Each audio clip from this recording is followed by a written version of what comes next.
Ever feel like you're just not getting the most out of AI? So today, we're not just going to use AI, we're going to learn how to command it.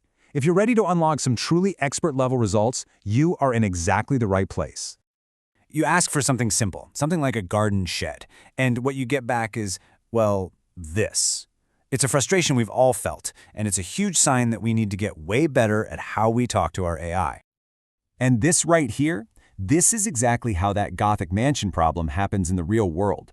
A vague prompt gives you this bloated, confusing code. But look at the other side. A specific prompt, that gets you exactly what you wanted. Clean, efficient, perfect. And the secret? It's not magic, it's just a method.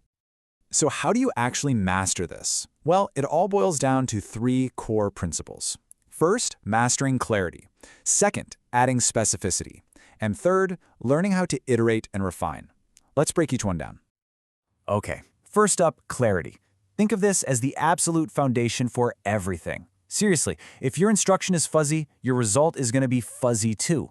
It is, without a doubt, the #1 reason prompts fail. But clarity isn't just about using simple words. It's about being super clear on the purpose and the audience for your request. You have to remember, the AI has zero context. You have to give it everything it needs to know. Let me give you a perfect example. A nonprofit needed some website copy about these things called vernal pools, and their prompt was just explain vernal pools for a website. Seems clear enough, right? I mean, you've got the topic, the format, but the result, oh, it was a total miss. What they got back was technically accurate, sure, but it was so dry. It read like a biology textbook, full of jargon. It completely missed the whole point, which was to make an average person actually care about these habitats. Without a clear goal, the AI just defaulted to what it knows best, being an encyclopedia.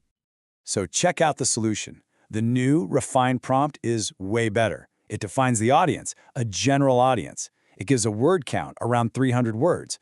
It sets a clear goal and tone, inspire conservation. See? Now the AI has a real target to aim for. And that's really the core lesson here for our first principle. It's not just about the words. It's about defining the why and the who for the AI. If you get that right, you are already halfway to a great result. Okay, so we've got clarity down. Once the goal is crystal clear, it's time for our second principle, adding specificity. This is where we fill in all the fine details to really bring our idea to life. Think of specificity as building guardrails for the AI. You're giving it the context, the rules, the format, even examples to guide it exactly where you want it to go. Here's another great story. A friend needed to generate some questions for their Bible study group.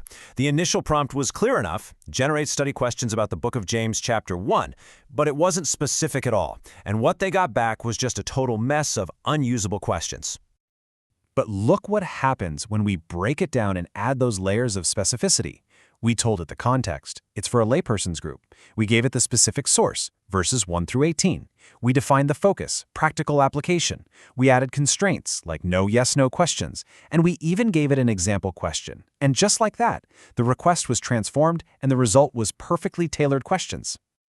All right, on to our final and, honestly, maybe the most important principle, iteration and refinement. Look, it is so rare to get the perfect result on your very first try, and that's okay. Iteration isn't about failure. You have to think of it like a conversation with the AI. So here's the mindset. Every single output you get is feedback. You give an instruction, you analyze what comes back, and then you refine your next instruction based on that. You're essentially debugging your own prompt until you zero in on exactly what you want. Building a chatbot persona is a perfect example of this in action. The first attempt to create this archivist character, well, the tone was all over the place, and it kept repeating itself. So for the first refinement, they added negative constraints, telling it what not to do, like don't overuse the word indeed. That made it more consistent, but kind of dry. So for the second refinement, they added positive examples, giving it phrases to use, and that's when the persona really clicked and came to life. I love this metaphor because it ties everything together so perfectly. Effective prompting really is like tuning an instrument. Clarity gets you the right note. Specificity controls the volume and the tone, and iteration, that's you, fine-tuning the pitch until it just rings true. Okay, so let's put it all together. These three principles aren't just separate tricks, they're a complete skill set, and mastering them is what puts you on the direct path to becoming a real expert at this. It really is like conducting a symphony. Clarity sets the stage. It answers what's the goal.